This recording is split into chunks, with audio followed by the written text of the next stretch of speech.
we are here. Another live stream. Man, it has been a while. Hey, how's it going, Koenig? Good to see you join in. This is going to be a fun one. So we're going to talk about eschatology, but more in regards to this textual variant. Now, I think I've mentioned it before. I've had Alan Kirshner on. If you know who he is, this was about a year or two back. And we were discussing the mark of the beast and the textual variant of the day of the Lord versus the day of Christ in 2 Thessalonians chapter 2, verse 2. And we're going to talk about that today, partly because I'm preaching on eschatology right now. And as I preach through that, I'm finding some interesting things. And so I wanted to revisit 2 Thessalonians 2, because initially, I think Alan Kirshner, when we were talking, had just kind of said, well, you know, day of Christ and day of the Lord is the same. I had a couple friends here, too, that have been kind of chatting this about, and I think some of them are on the banner that they're the same. But I don't think so.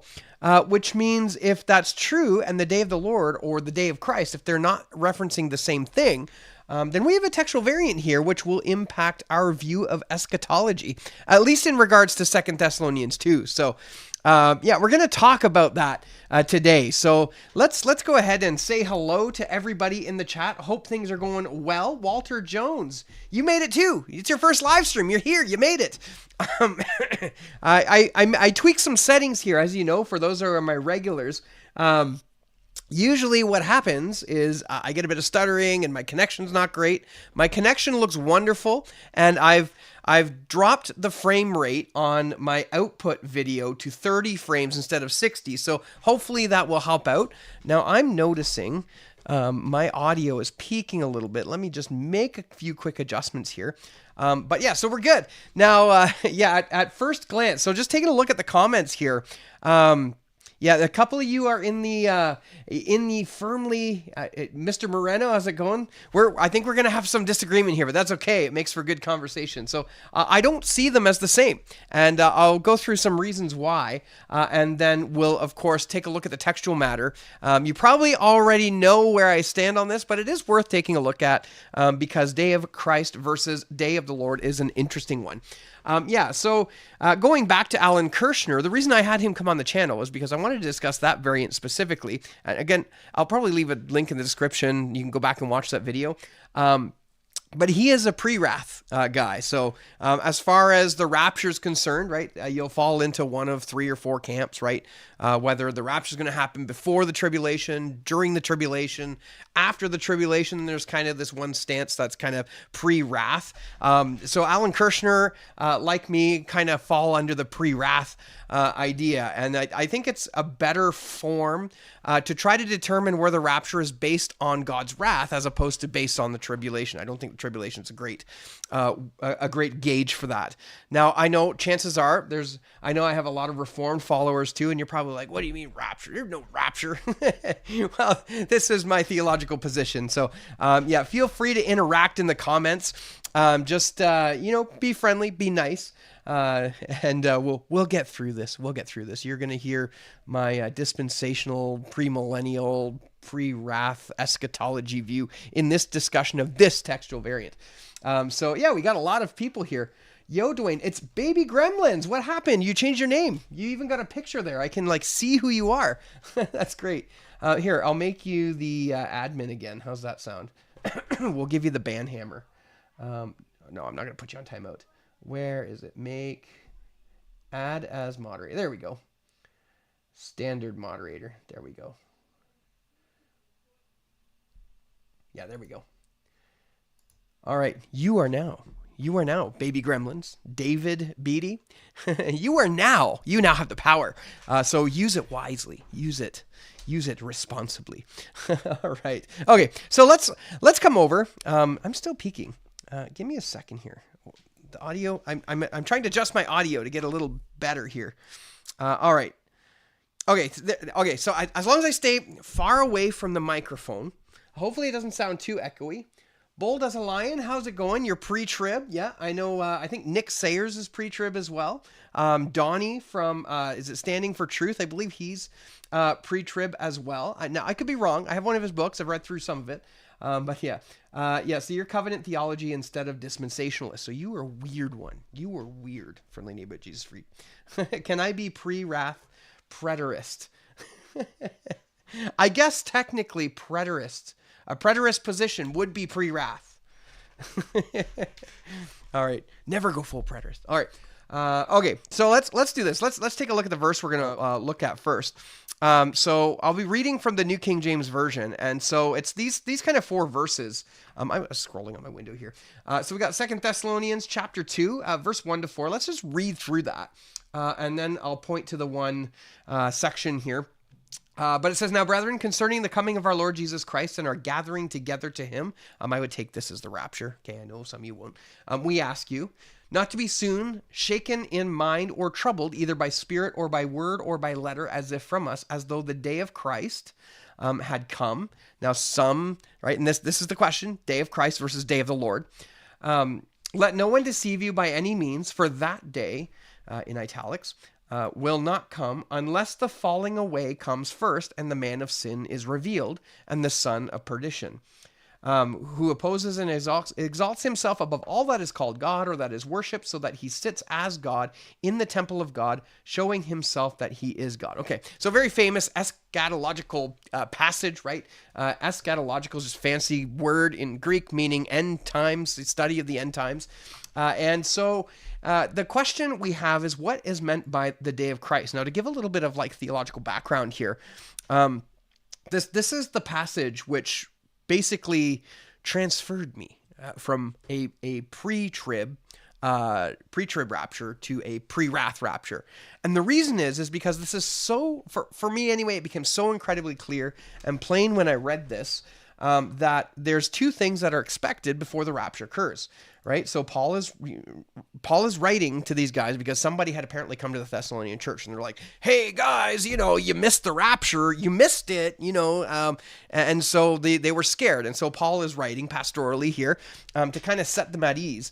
Which is why he's saying, don't be soon shaken in mind or troubled, either by spirit or word or by letter, as if from us, as though the day of Christ had come. So he's saying here, stop worrying, just chill out. We're good. Okay, just stop.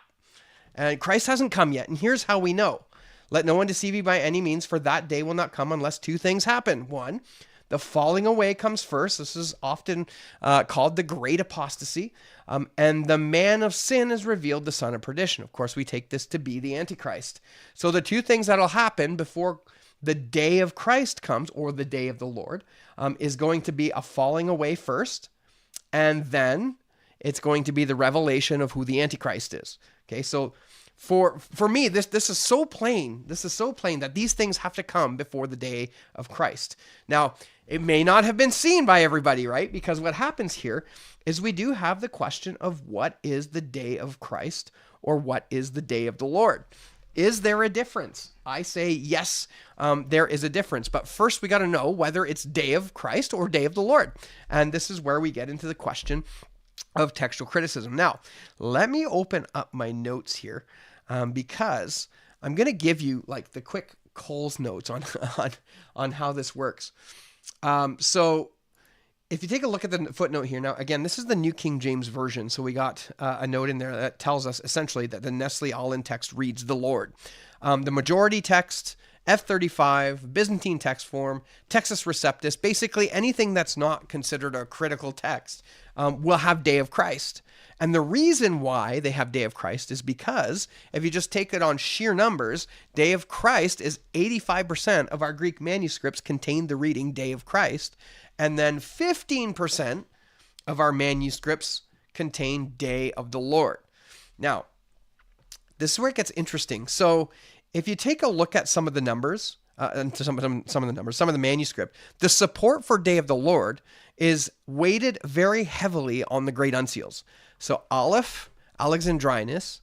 Now keep in mind Alexandrinus. I know we often talk about Alexandrinus being a Byzantine witness, and it is in the Gospels. In the epistles, not so much. So we have Aleph, Alexandrinus, B, so that's Vaticanus, Sinaiticus, Alexandrinus, and Codex D with a star, which means that the original scribe in Codex D has Day of the Lord. Now, we could just be like, Codex Bizet only, Day of the Lord. We ain't going to go there, though. And then a couple other unseals have Day of the Lord. Now, when you calculate all that up, 15% of all the manuscripts have that. Now, what gets interesting is if you come up to Codex D again, remember the original scribe had Day of the Lord, but some scribe, a second hand, came along and corrected Day of the Lord to Day of Christ. And then we have it in Codex K, 630, 1175, a whole bunch of minuscule manuscripts, including the Byzantine text. So the K group has Day of Christ. So does the majority text. So we have essentially all the manuscripts, minus 15%, contain Day of Christ. Now, I'm inclined just to simply say, okay, it's a Byzantine reading. I'm happy with that's the reading that was propagated by the church, Day of Christ. But what's funny is if you take a look at some of the interesting commentaries that we often take a look at. So Metzger, for example, his textual commentary of the New Testament, he's silent on the issue. He has nothing, doesn't talk about it at all. So they're either so convinced that it's Lord that they just didn't bother to have any sort of, commentary on it. Or they possibly think that there is no difference between Day of Christ and Day of the Lord. Now, again, I don't agree with that. I think there is a difference. And of course, we will go through the scriptures and I will show you why I think there's a difference. So we'll do that after. What's also interesting is take a look here with me. This is the NET Bible. So if we go down to 2 Thessalonians, where is it here? Chapter 2. I thought I had this loaded already. Check this out.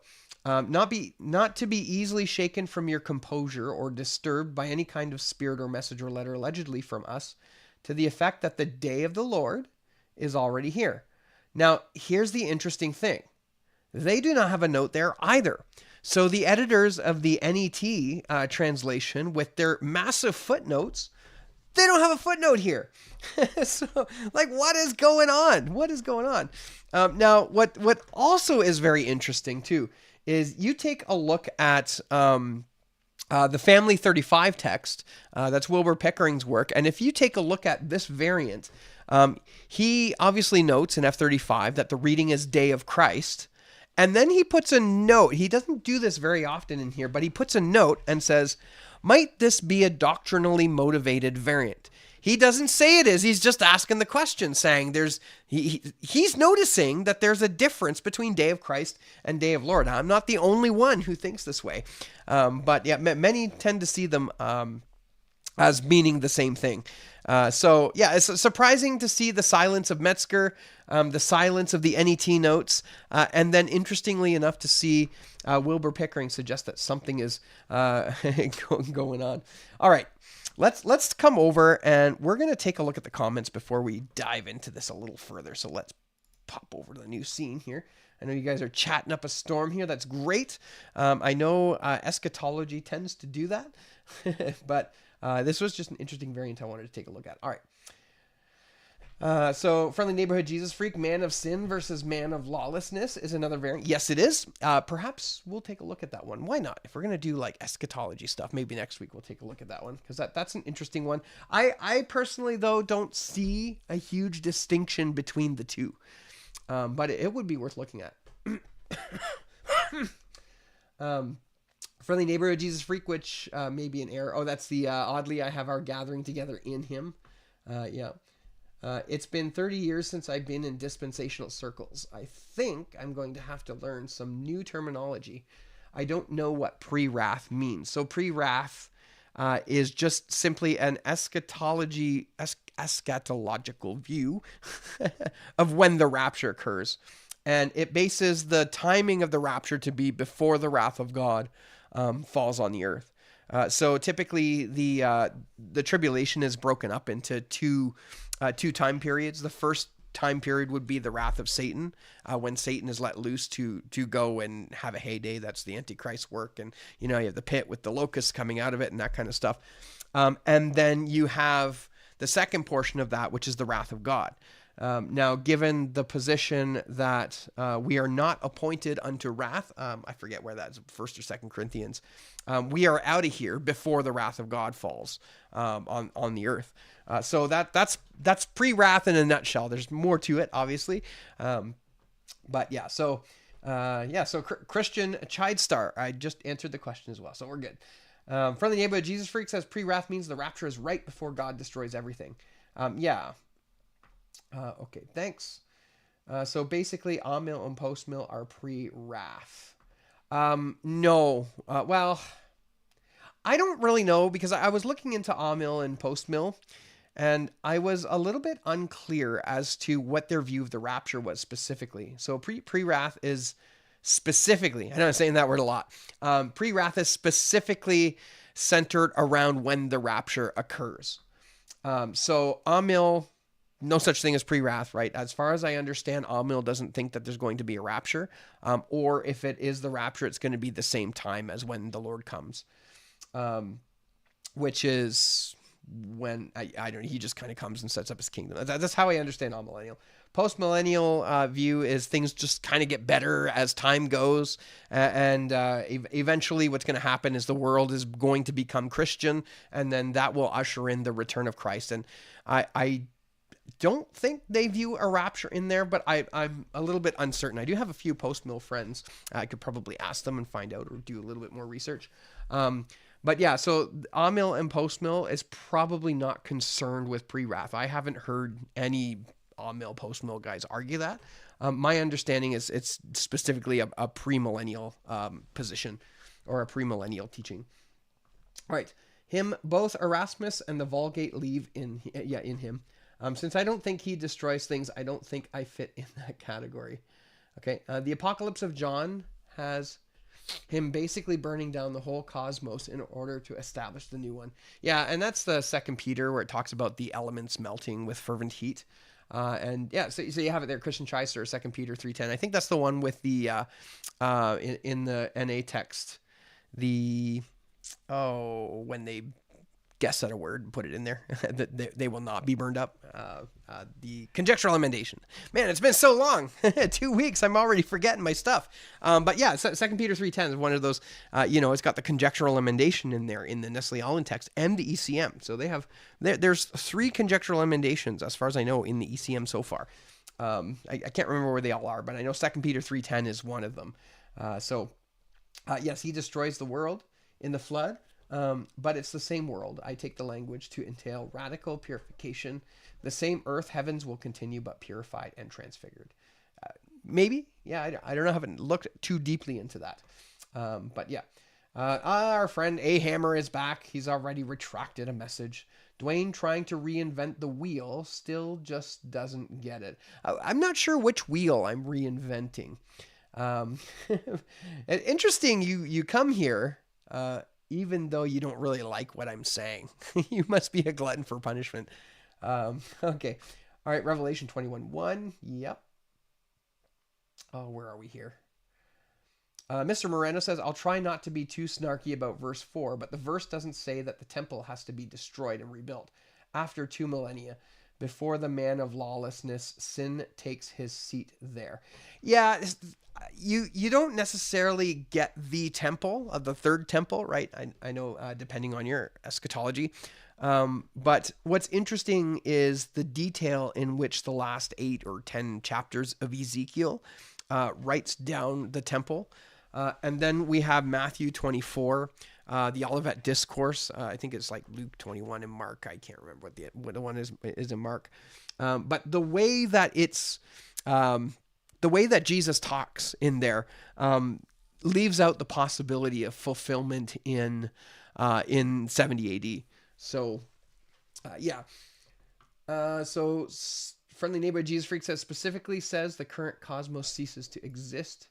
I think Hypertes Parousias defines what the day of the Lord is. It's Jesus' royal appearance and approach to the world. Sure.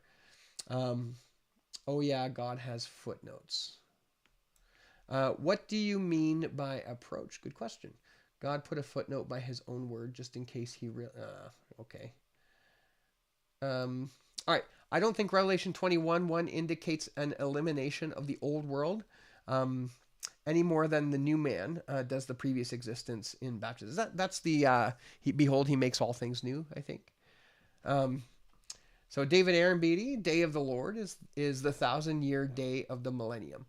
I don't think so. I wouldn't agree with that because the day of the Lord is synonymous with judgment, and I wouldn't see the 1,000-year reign as judgment. That's kind of like a glorious time for Christians. The what do you call it? The judgment happens before the depending, right? Before the millennium. Kept pure in all ages. How's it going, Christian? Hope things are well with you. No secret rapture in post-mill either. Yeah, yeah, okay. I don't know of anyone who has, at least from Protestant circles, who would suggest a secret rapture. Especially given passages like, as the lightning flashes from the east and the west, so shall the coming of the Son of Man be. And, every tribe will see him in Revelation chapter 1. Yeah, I don't know. I know that's a popular Jehovah Witness thing, where they had suggested that the secret rapture happened. I forget when. I think it was like in the 70s or the 80s. Who knows? But they think we're living in the millennium right now. It's a funny looking millennium if that's the case. But yeah, I'd say said rapture is concurrent with the second coming, and it's not secret. Unless you're talking about like secret when it's going to come. Yeah, so I think the typical pre-millennial, pre-trib view is that the rapture is imminent, as in like it could happen 10 minutes from now. It could happen before I'm done the live stream. It could happen a year from now. Who knows? It could happen anytime. But pre-wrath says that the rapture isn't going to happen until the great falling away happens and the man of lawlessness is revealed, or the man of sin. I forget which variant that one is. See, it's confusing. Yeah. So hi everyone, just joined. Joseph Polema, hope things are going well with you. Glad you're here. I think the Olivet Discourse demands a 70 AD date, but I won't turn it into a fight yet. When I'm prepared on that, and I got all my notes in a nice neat row, then we'll duke it out. We'll get the gloves on. We'll take it out back. Just kidding. All right. Koenig says the royal approach is the sense of parousia that denotes a king appearing, the faithful coming out to him, then returning with him to the kingdom. Ms. Moreno, I would concur. All right. Secret equals people. Oh, okay, I see. Perfect. Okay. I guess then, if that's the case, I believe in a secret rapture. Someone's going to like cut that out and be like, see, Dwayne, he believes in secret rapture. He's Jehovah's Witness. No, it's all good. All right. Okay, let me pop my notes up here. And while we're going into a new section, let's play around with my new toys. Here we go. Boom. There we go. We're in a new section here. If I decide to edit this later, I can go back to that. All right. So we kind of ended here noting that Metzger, let me see where I'm at here. Yeah. I got to get this technology sorted out. Yeah, you know what? We'll just leave it there. Yeah, so we just noted in the previous section here that Metzger is silent on 2 Thessalonians 2:2, and the NET, New English Translation, its notes are completely silent on the issue. And again, I think this is potentially because they see the great unseal support in this as basically certain and feel no need to mention this variant at all. Either that, or they believe that the nuance between Day of the Lord and Day of Christ is so small or not even existent, so they don't feel the need to add this into their commentary. However, there is something to be said about the harder reading.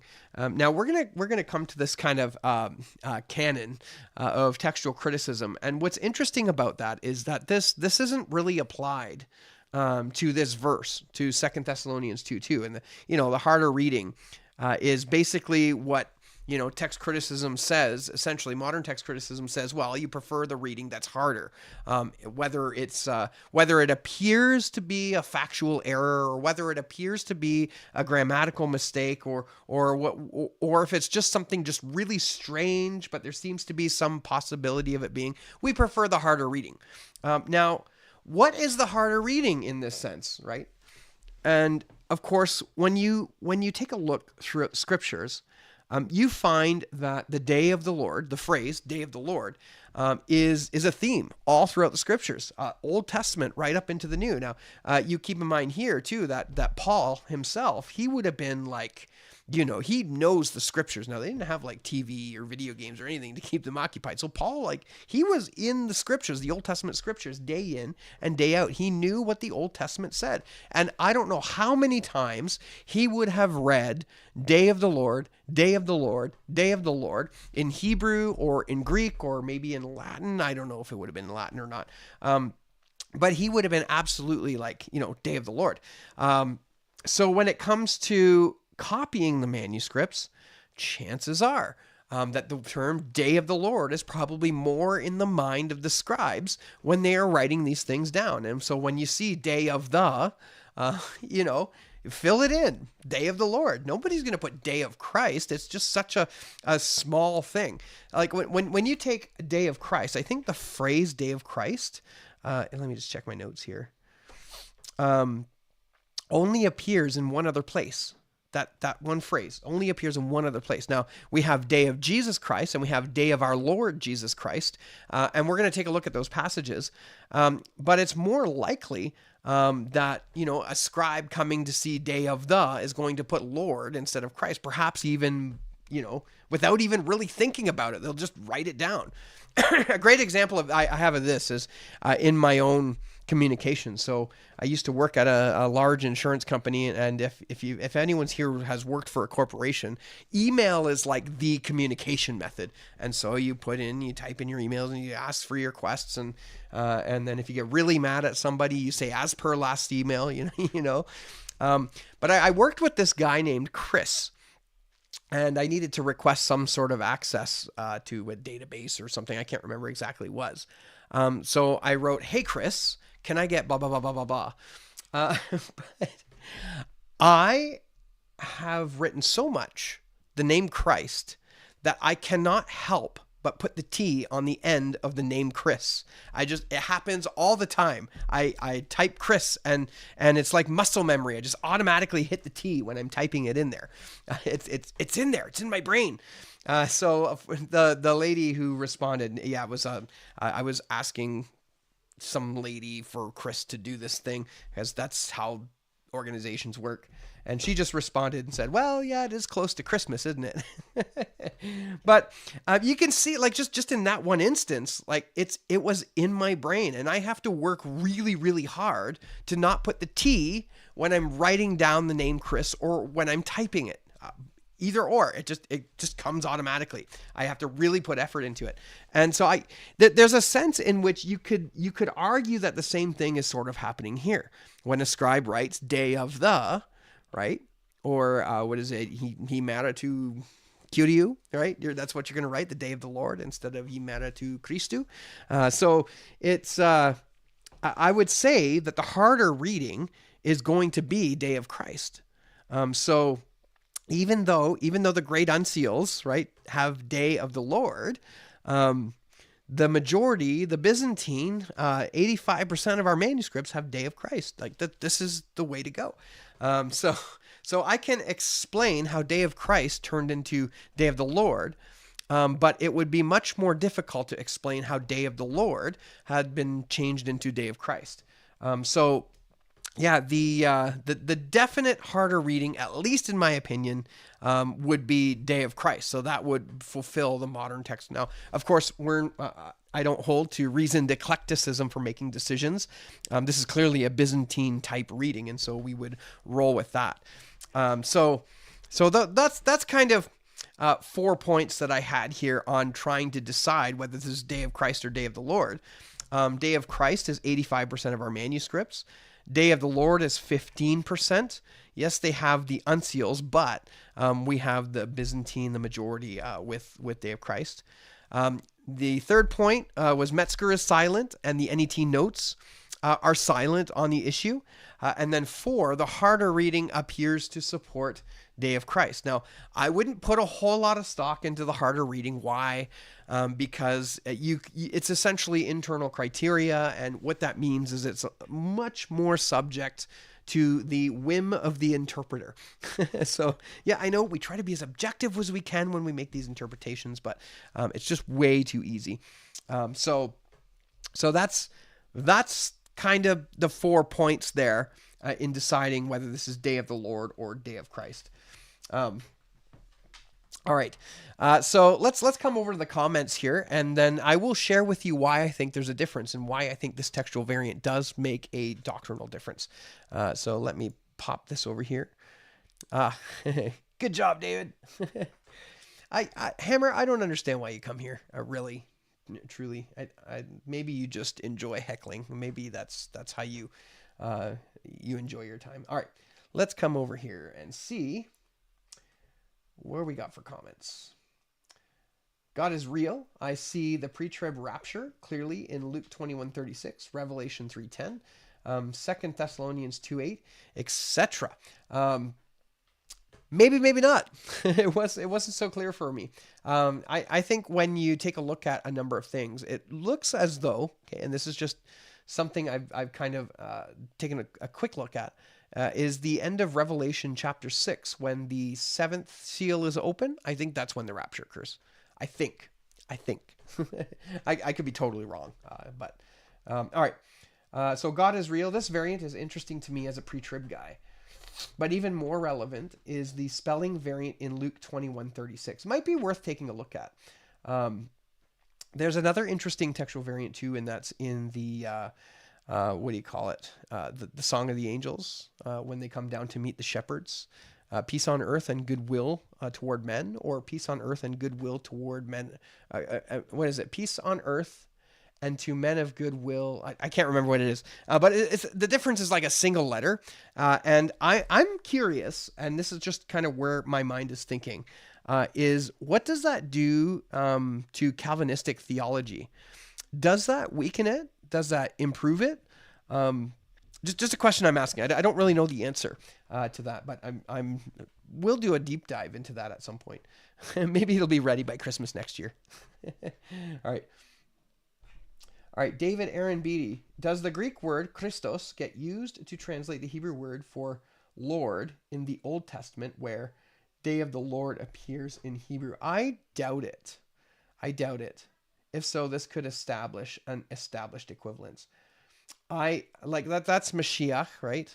And I don't think, Christos would be Mashiach in Hebrew. Now, I'm not a Hebrew scholar, but I know a few little things here and there.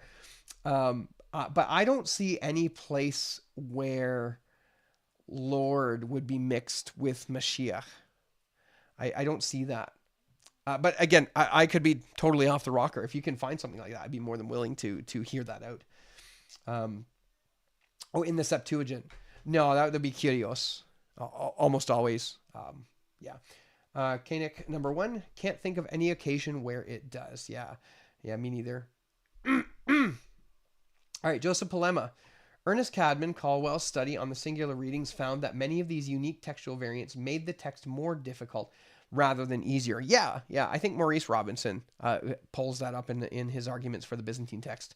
Oh, look at that. James Snap Jr. is in the house. You made it. Bamf. Evdokia versus Evdokius. Yes, that's in Luke 2, I believe. All right, this challenged the assumption that scribes primarily smoothed out difficult passages, showing instead that they sometimes introduced harder readings through errors. Yes, absolutely. And that's, I don't know about you, but every once in a while when you make an error, it kind of looks like it improves something, but nine times out of 10, it just jumbles it up. and I think that's typically what we see. Now, when you start going down the line of, people are changing the text and they're editing it and making it better in this way and that way, then you have to ask the question, who did it and when? And the big failure of Westcott and Hort was to suggest a Lucianic recension that made sense of the Byzantine text type, which is still a thing today, right? We recognize that there's this mass of manuscripts that are rather coherent, and we still have no explanation. Modern textual criticism has no explanation of how this mass of manuscripts became so coherent together. There's been some suggestion of a core Byzantine witness throughout the ages. Another suggestion, which is the, what do you call it? The process view, in that it was a slow process in which they became edited. But again, there's no real evidence that any of this happened. So I think the best explanation for the Byzantine text is that it comes from a very ancient source that is probably the originals. Now, I get it. That's total, what do you call that, speculation? But probably. I mean, everybody recognizes today that the Byzantine text form is at least earlier than the 4th century. Excuse me. And probably goes back much further than that. All right, so pre-wrath is more defensible position than post-trib. To me, I can respect it. Yeah, I can't do post-trib. We're gone before the wrath of God falls, and the wrath of God is going to fall sometime during the second half of the Great Tribulation. Everything is better than preterism. Let me just, I'm going to calm down. And I'm just curious if there's any full preterists in the house. If anyone's watching this and you're full preterist, I'd be curious. Do we have any partial preterists in here? I'm assuming most of us are partial preterists. I think some of the prophecies fulfilled in the 70 AD, but not all of them. All right, James Snap. Yes, I'm delaying my study of lectionary 1043 to be here, so this had better be excellent. Well, you missed a whole bunch, James. You can go back and watch it at 2 times speed, and you'll save yourself about 20 minutes. All right. Every time I read the Banff, I imagine a nightcrawler. Nice. God is real. Preach the Byzantine truth, brother. I'll preach the biblical truth. How's that? And if it so aligns with the Byzantine text, then awesome. And it does. Okay. All right. Now, as promised, I'm going to take you through why I think that Day of the Lord and Day of Christ are different. They're not the same. They're not referring to the same thing. So I have a couple scriptures here. Now I'm going to pop them all up here. Let's go here. There we go. Let's pop over here. So we'll talk about the Day of Christ first. So I preached on this a few weeks ago. And I still haven't got my sermon online yet. I'm so behind. We just had a crazy couple of weeks.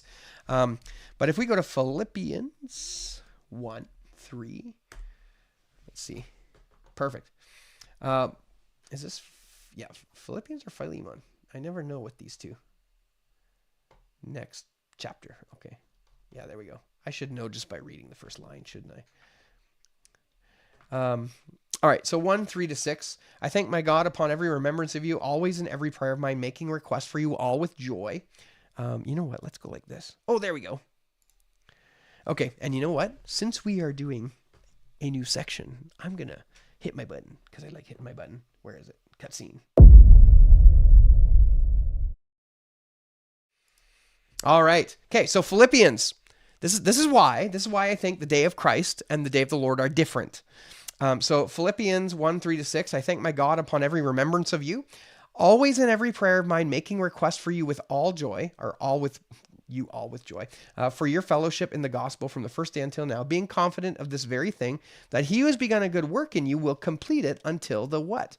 The day of Jesus Christ. Now, the day of Jesus Christ in this passage seems to be referring to something in a positive light. This is a good experience that Jesus is going to complete it until he returns for us. This is keep in mind that there's a motif of good things here. This is like promises being fulfilled, if you would. So we see that in Philippians 1:6. Now, there's no judgment on the Christian here. There's no cutting in, sending people to hell or the lake of fire. There's none of that here. It's him completing his work for Christians. Now, I do have another passage here we're going to take a quick look at. Oh, I just hit the wrong button. There we go. I'm going to get another monitor up here. This will make things so much easier. So again, Same deal. We'll go to Philippians chapter 2. I can just probably pop over the next chapter. And if we go down to 14 and 16, you have a similar idea here. Do all things without complaining and disputing, that you may become blameless and harmless, children of God without fault in the midst of a crooked and perverse generation, among whom you shine as lights in the world. Okay, these are good encouragements from Paul. This is how we ought to be as believers. I'll save you the preach, though. Holding fast the word of life, so that I may rejoice, what? In the day of Christ, that I have not run in vain or labored in vain. Look at this. That he may rejoice. Okay? That, like, the day of Christ is a time of rejoicing. It's a time of rejoicing. It's going to be a good thing to be part of the day of Christ. Like this, again, this is not about judgment. The day of Christ here is a time of rejoicing for believers. It's a time of rejoicing for Paul, because he's going to see his completed work. Again, one more example. So 1 Corinthians 1, 4 to 8. We're going to read this. I thank God always concerning you for the grace which was given to you by Christ Jesus, that you are enriched in everything by him in all utterance and all knowledge. Like this is a very thankful time. Even as the testimony of Christ was confirmed in you, so that you come short in no gift, eagerly waiting for the revelation of our Lord Jesus Christ, who will also confirm you to the end, that you may be blameless in the what? In the day of our Lord Jesus Christ. So now we're talking about being blameless in the day of our Lord Jesus Christ. So you see, as we go through this, as we take a look at these examples where day of Christ or day of Jesus Christ or day of our Lord Jesus Christ, anything associated with Christ is associated with his redemptive work on believers. This is the difference, I think, between day of Christ and day of Lord. Now, keep that in mind, right? When we talk about the day of Christ, this is the redemptive promises of Jesus on believers. But when we go to day of the Lord, I'll give you a bunch of Old Testament references, and then we'll take a look at least one New Testament reference. So, of course, right, we're going to go to Joel chapter 1, 1:15. Alas for the day. Alas! For the day of the Lord is at hand. It shall come as destruction from the Almighty. Already, we are getting a pretty good hint that the day of the Lord is not really a great time for this is not seen in a positive light. I mean, it's positive in the sense that justice is going to be had, and that, finally the Lord is going to judge. But you see, it's not redemption. The day of the Lord does not speak of redemption. The day of the Lord speaks of judgment on unbelievers and judgment on the wicked and all of these things. That's funny that they have Joe there, Joe 1:15. Again, another example, Isaiah 13:6. Isaiah 13:6. Wail. Wail. Cry it loud. This is a crazy time, for the day of the Lord is at hand. It will come as destruction from the Almighty. Now, he may be talking, I'm not sure what the context is specifically. He could be talking about the destruction of Babylon or the destruction of Assyria, or maybe even the captivity of Israel from Babylon. I can't remember what the exact context is here. But given the first part of Isaiah is typically against Israel, I mean, doesn't look good for Israel. But you're getting the sense here, again, that the day of the Lord is not a pleasant time. It's not a time of rejoicing. In fact, the scripture begins us with wail. This is a time of wailing and crying and gnashing of teeth even. So it's not a pleasant period. Obadiah 15, one more. For the day of the Lord upon all the nations is near. As you have done, it shall be done to you. Your reprisal shall return upon your own head. Again, judgment is being meted out here. This is a time of judgment.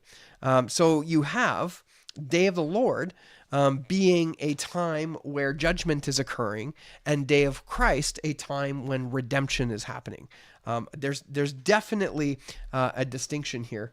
And then we'll come over, excuse me, to Acts 2:17. I think we know this passage, but it's worth reading here because this ties it all together. So this is kind of the Old Testament prophecies brought into the New Testament.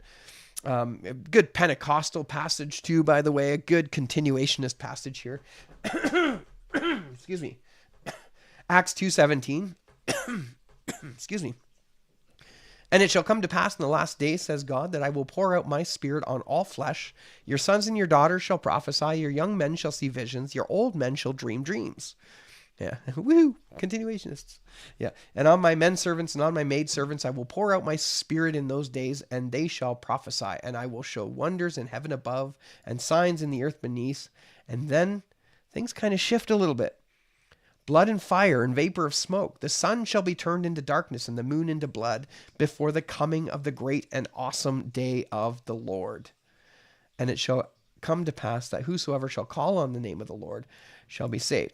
But there it is, the day of the Lord. And all of these signs that you see here, wonders in heaven, signs in the earth, blood and fire, vapor of smoke, the sun shall be turned into darkness and the moon into blood before the coming and the great and awesome day of the Lord. This is judgment. And you can take a look at the examples that we see when we look into Revelation, and it starts talking about the judgment beginning. So yeah, that's my contention. This is why I think, I gave you a number of examples of each one, but this is why I think the day of Christ versus the day of the Lord in 2 Thessalonians 2:2 does matter. It's they're not talking about the same thing. So if you take day of Christ out and you go with the critical editions in selecting day of the Lord instead, you have Paul telling the believers to wait for a day of judgment. Don't worry. The day of the Lord hasn't come yet. We're expecting some things to happen. Judgment hasn't come yet. No, I don't think the Christians were scared in 2 Thessalonians about the day of judgment that is coming. Rather, I think they were scared of missing the rapture and then and then the next step for them is to think, well, oh no, I'm in trouble now because since the rapture happened, all that's left is judgment. I think that's what's happening with the Thessalonians. They think they missed the rapture, that is the day of Christ, and now they're only expecting judgment. And of course, Paul is saying, just chill out, guys. We've got the grave falling away has to happen first. The man of sin is going to be revealed. Just you haven't missed anything, and so you miss that. If you have day of the Lord instead of day of Christ there, you miss the whole bit about the redemptive promises of Christ that they were waiting for. So yeah, is this like a deal breaker? Like, oh no, we're all not Christian. I'm losing my faith because no, I wouldn't say this is a deal breaker, but it certainly gives us the wrong impression of what Paul is telling the Thessalonians there in 2 Thessalonians chapter 2. So it was just an interesting one that I was taking a look at a few weeks ago and thought it would be worth bringing it up again. Now, I would love to have Alan Kirshner come back on because he's been working on some things, and I would love to talk to him about the mark of the beast again. So I discussed this a while back here and essentially blamed the Donatists for propagating 616. And I think that made it into a number of Latin manuscripts. Now, I know it could be the Latin name of Nero tends to fit with 616, quite possible. But 666 is the number of the beast, and that's what's come through, propagated through church history and all of these things. I think it's untenable to have 616. But I'd like to have Alan Kirshner come on and continue that discussion because he's a pre-wrath guy too, and it'd be fun to kind of bounce some ideas off him. Anyway, so that's it. That's 2 Thessalonians 2 chapter 2 Thessalonians chapter 2 verse 2. Hope you found that helpful. Now let's pop over to the comments and see what y'all are saying. All right. What do we got here? I know you guys were talking a lot in the comments. Let's see what y'all are saying. All right. So Christian Chidestar says, I'm a blend of partial preterist and a historicist. Interesting. Koenig, yes, naturally. What is that? Yes, I am delaying my study. Oh. Oh, there you go. The Nicene Creed limits how full a preterist can be. Interesting. How so? I'd be curious how that works. I think pre-wrath lines up with the apocalypse of John, the Revelations. Yeah, exactly. So when it starts talking about the celestial signs, like, the moon will be blood and the stars will fall from heaven. Like those signs are pretty consistent in every place that talks about the day of the Lord. So, excuse me. And there is a question too as to how long is the day of the Lord. It's clearly not a single day. This is something that's going to happen over a short period of time, but it's going to be whether it's a few months or a few weeks or a few days. I'm not entirely certain. That would be a good question, but it definitely speaks to a period of time where God's judgment is being poured out. And that's a good analogy, being poured out. You get the vials of the wrath of God in Revelation in the later chapters there. Excuse me. All right. Hitting the button adds a superb ambiance. That's right. That's right.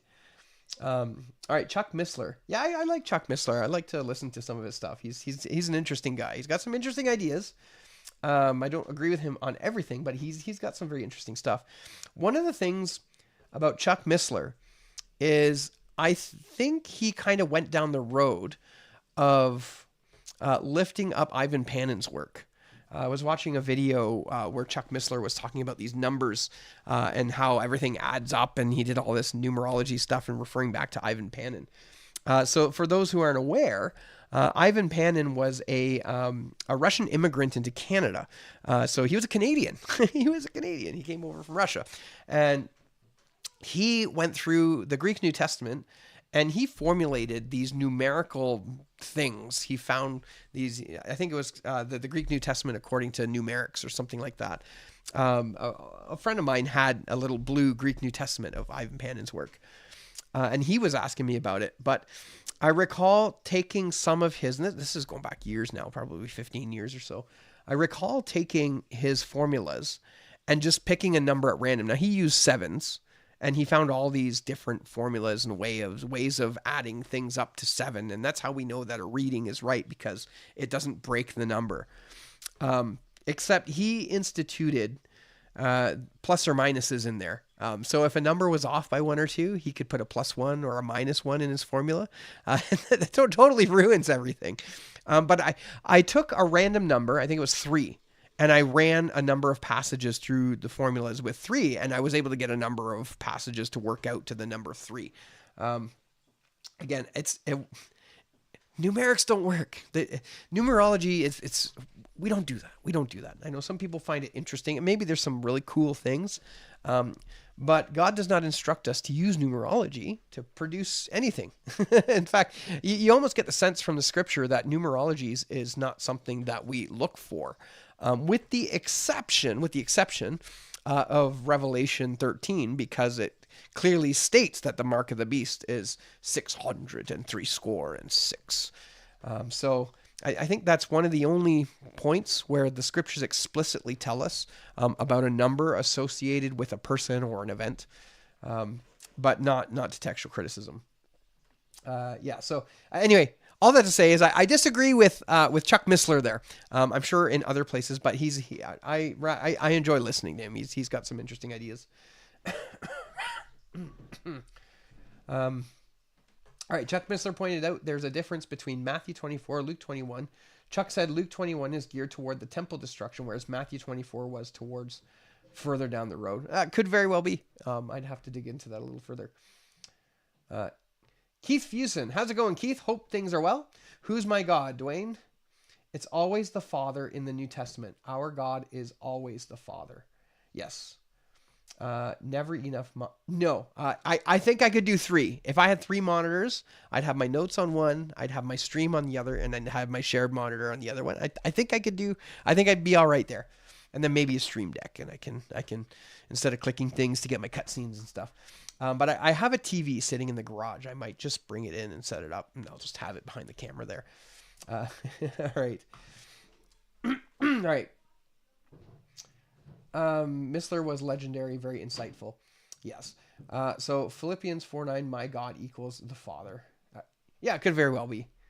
Friendly neighborhood Jesus freak. I feel like it's perspective. It's rejoicing for the elect, wailing and gnashing of teeth for everyone else. Absolutely. Yeah.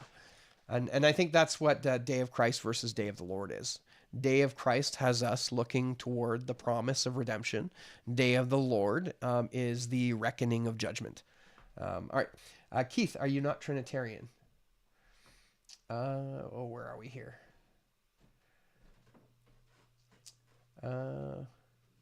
Dies Irea, dies Ela. That day will be a day of wrath. Yeah, that's not Latin, is it? All right, I take a lot of these Day of Christ references to be the judgment, then subsequent vindication. You could do that. Like, in all fairness, I suppose you could. But but when Paul is talking about these examples of Day of Christ, he's not referencing judgment, though. He's referencing the promise of redemption in some way or another. So I think by saying, well, it speaks of judgment, and then to me, that seems to be reading into the text.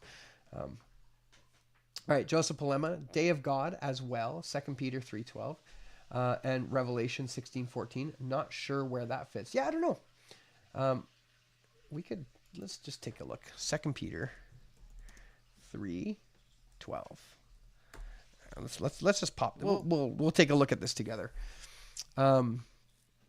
All right, therefore, since all these things will be dissolved, what manner of persons ought you to be in holy conduct and godliness, looking for and hastening the coming of the day of God? There's no variant there. Because of which the heavens will be dissolved, being on fire, and the elements will melt with fervent heat. Now, this is interesting. So a couple things that I just think of immediately here when I'm reading this is, one, Peter is not Paul. So Paul would have referred to the day of the Lord because that's kind of his upbringing. He's very well learned. Galatians talks about how he went beyond his contemporaries. But Peter seems to be associating day of God with judgment as opposed to day of the Lord. Again, you have phrases like the heavens will be dissolved, being on fire, the elements will melt with fervent heat. So we're talking about day of God. We're talking about judgment day. Nevertheless, we, according to his promise, look for a new heavens and a new earth in which righteousness dwells. You have both ideas there. It's interesting. And then Revelation 16, Rev 16:4.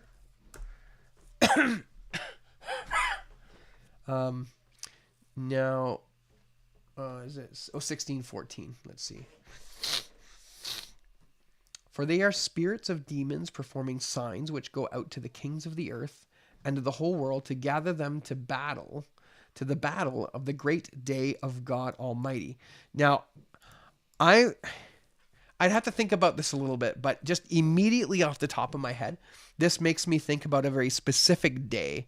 That is the Battle of Armageddon, when the armies of the world come together to fight the Lord. So whether this is the institution of the final judgment or whatever it is, I would see this not as referencing judgment specifically, but rather referencing the battle. Whether this is the Battle of Armageddon, probably. That would be my guess. Hope that helps. You can take it or leave it. That's just an on the fly look. All right. Day of God as well, 2 Peter 3:12. Therefore, not sure where that fits. Day of Christ could be a positive point of view of the day of the Lord. It could be. Even if that's the case, even if that is the case, you still have a difference in 2 Thessalonians chapter 2. So are we looking at this from the positive perspective of day of Christ for believers, or are we looking at this from a negative perspective of judgment day for unbelievers? Now, again, I don't think so. I think what's happening specifically here, again, just to kind of reiterate, the people in the Thessalonian church are convinced that they missed the rapture, or from my perspective, right? You may not see the day of Christ as the rapture, but they've missed something. They've missed the rapture, and the reason why they're so concerned is, I'd be concerned if I missed the rapture, but why? Because, well, you know what you have to look forward to, right?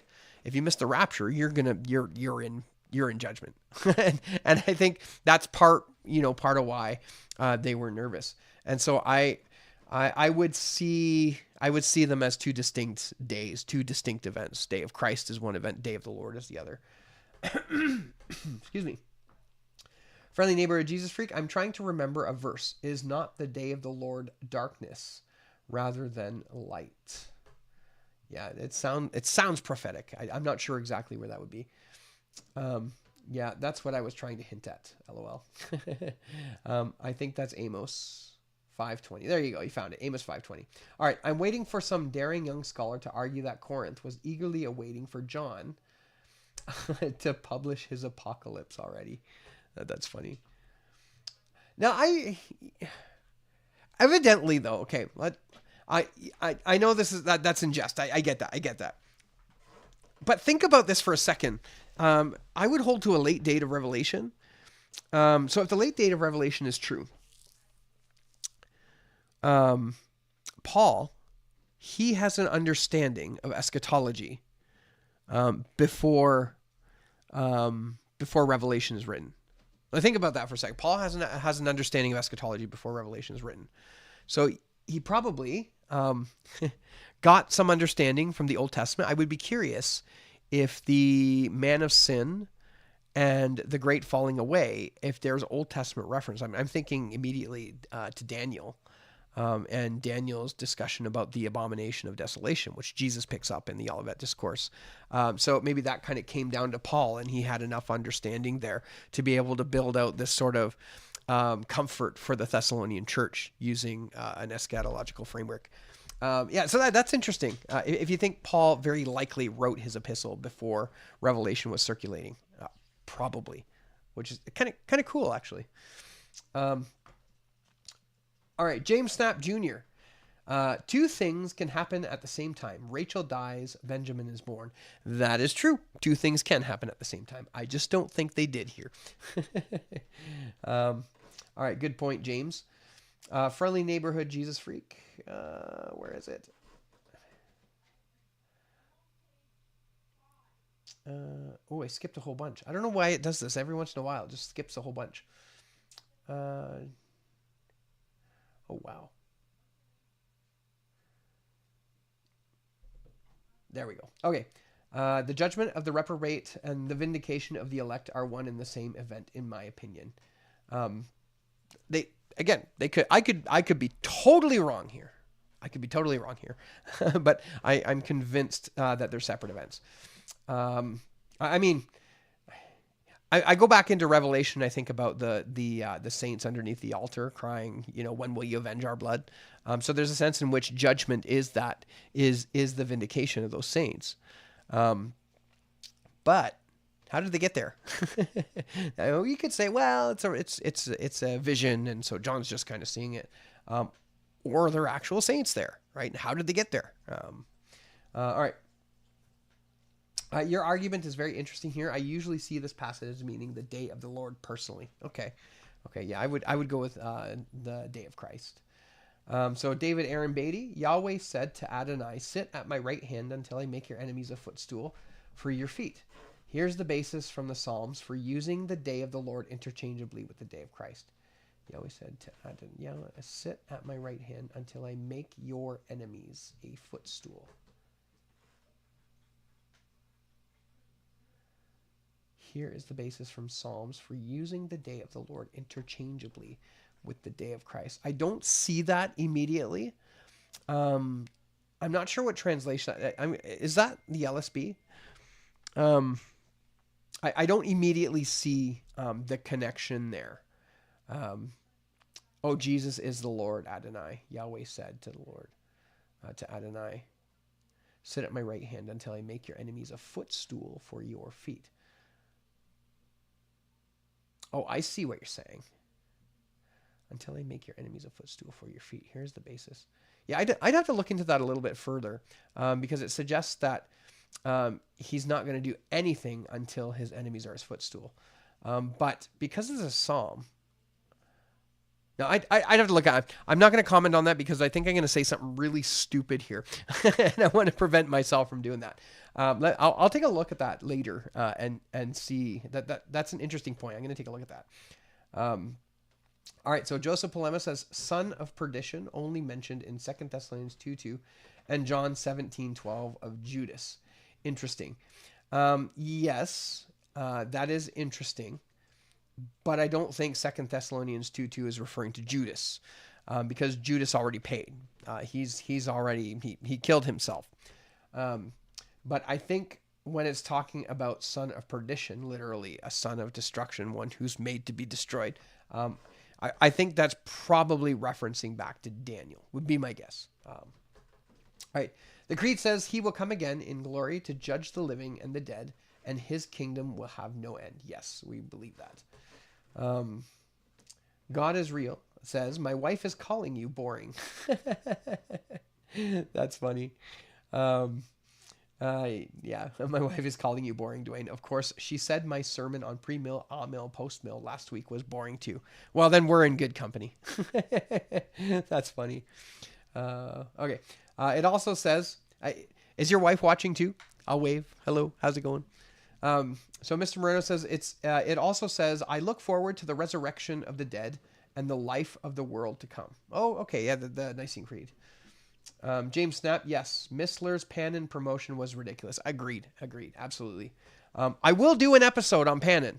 I bought his, someone, I forget who it is, put the work together, and they did like this Greek font with no accents or anything on it, and it was like $40, but it was like 8.5 by 11 sheets, like bound together in a perfect bind. It's awful. I can't believe I paid $40 for that. But I'd like to get a hold of that little blue, the little blue Ivan Panin Greek New Testament, but at some point. But yeah, definitely, I have to do an episode on him, because it's fascinating, but it's just unfortunately a waste. All that effort could have been put into something else. The day of the Lord would be the entire Great Tribulation, so 3.5 years. Yes, could be. SA 110, Psalm 110:1, a Psalm of David, the affirmation of Jehovah to my Lord, sit at my right hand until I make thine enemies thy footstool. Yes. Riddle. What odd number, when decapitated, becomes even? I don't know. I'm too tired. Oh, hey, there you go. 7. Nice. Always avoided numerology, as I was taught not to add or subtract from the word. Yeah, bingo. Yeah. A friend of mine has a bit more sound numerology on his channel, Scripture Through Ancient Eyes. He finds Pythagorean numbers in Revelation for symbolism, not so much prediction. Yeah, I think there's something to be said about certain patterns of numbers. Like, for example, it's not a coincidence that the number 40 comes up at interesting times in the Scriptures, right? You've got wandering in the desert for 40 years, the rain for 40 days, Jesus tempted in the wilderness, tempted for 40 days. I think there's clearly something to that, and there's certainly meanings to numbers. You look in Revelation, you have all these like groups of 7 in there, the 7 seals, the 7 trumpets, the 7 bowls of the wrath of God. You got the 7 candlesticks with the, I'm not saying there's no meaning in numbers. It's just, when it's not clear, when it's not explicit, when it's not like, when we're starting to put these numbers together in these crazy formulas to come up, it's not a good thing. It's not a good thing. All right. Latin, it's the beginning. Oh, Zephaniah. Okay. Revelation 16:14 is referring to Armageddon. That's specified. Yeah, 16:16. That's what I thought. Yeah. So though I use the word subsequent, I think the vindication, condemnation are the same action, like how a fire differs in whether you sit by or in it. Yeah. I think there's the talk about in Calvinist circles, regeneration preceding faith. They don't see that as a order in time, but rather a logical order. It sounds something similar to that. So Day of the Lord is used in 1 or 2 Old Testament eschatological descriptions containing both pre-mill and post-mill events as they are located on timeline in Rev. Yeah. We're talking about Amos 5:20. Oh, we're almost there. We're almost at the end.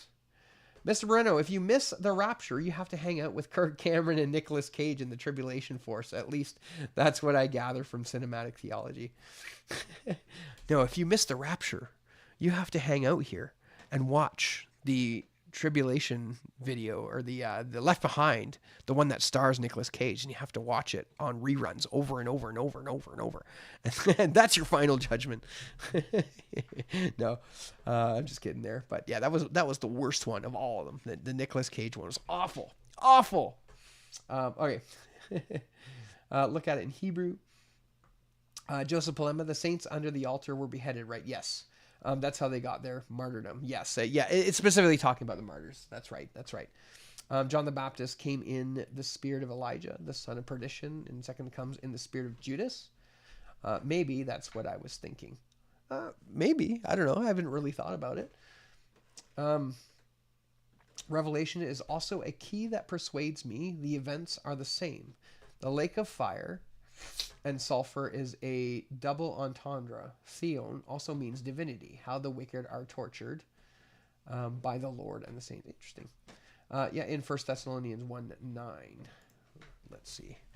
1 Thess 1:9. Let's take a look. Boop. For they themselves declare concerning us what manner of entry we had to you, and how you turned God from idols to serve the living and true God. I don't see how that fits. 1 Thessalonians 1:9. Yeah, I don't see how that fits, Kanik. Let's move on. Maybe we'll come back. All right. Joseph Lema, Chuck Missler did also say the results will confess to anything if you torture the data long enough. That's true. That's very true. All right. So wasn't Dwayne working on a Bible of some sort? Kind of, sort of. So we have a group of guys who are working on the next update to the Robinson Pierpont text. Excuse me. So we are bringing the RP text to print in a edition that is nice. That's not paper bound. That's not perfect bound. We want a sewn binding, hardcover, maybe a few leather covers. I don't know exactly yet. We're going to do, the nice paper and everything like that, have some margins in the sides and have an apparatus in the bottom. So the apparatus is going to include differences between all the variants with the printed editions. So like the Westcott Hoare ECM, Nestle 28. I think we have the Tyndale House Greek New Testament in there. We got a couple TR Texas Receptus editions in there. We've got F35. We've got the patriarchal text. So we got that in the apparatus, and then there's 50-ish textual variants. We have Jonathan Borland on the team, so he's currently working on these a small commentary on 50 of the more important textual variants, and so he's going to add some commentary in that, and we're going to produce an apparatus with a lot more detail for those 50. We'd make it more, but that would be absolutely huge and take years and years and years and years. So we are hoping, it's looking like we possibly might have it done this year. So yes, we are still working on it. It is still going. Yes, the G&T edition. So he and several others. So 2 Peter 3 mixes post-mill and pre-mill events. Says a day is as 1,000 years. Quotes from Psalm 91 saying the same thing. Day of the Lord is 1,000 years. Is it day of the Lord, or is it one day is with the Lord 1,000 years? I don't think it's saying day of the Lord. Peter, even close to Peter 3 with phrase day age, which also describes a long day in Septuagint Apocrypha. The only place this phrase is elsewhere found. Yeah. Koenig meant 2 Thessalonians 1:9. All right, let's see. 2 Thess 1:9.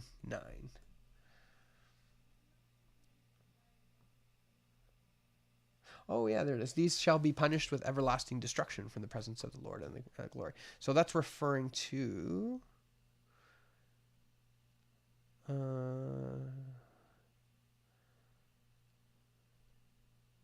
so it's referring to those who are troubling the church, essentially. Okay, gotcha. Who shall be punished with everlasting... Oh, you copy there. Here I go, going to it. So everlasting destruction from the presence of the Lord and from the glory of his power.